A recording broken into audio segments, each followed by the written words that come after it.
بسم الله الرحمن الرحيم. السلام عليكم ورحمة الله وبركاته.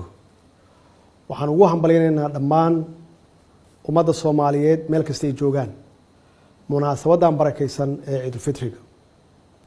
Alle waxaan ka baryaynaa inuu naga aqbalo soonkii iyo acmaashii wanaagsaneed ee aan gudanay, gaar ahaan intii lagu jiray bishii barakeysneed ee Ramadaan.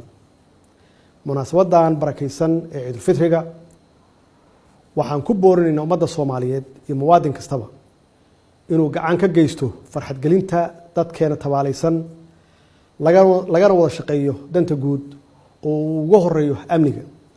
sidoo kale waxaa muhiim ah inaan ilaalino midnimada iyo wadajirkeena, kuwaas oo dhammaantood tiir dhexaad u ah waajibaadka ayna farayso diinteena suuban ee Islaamka.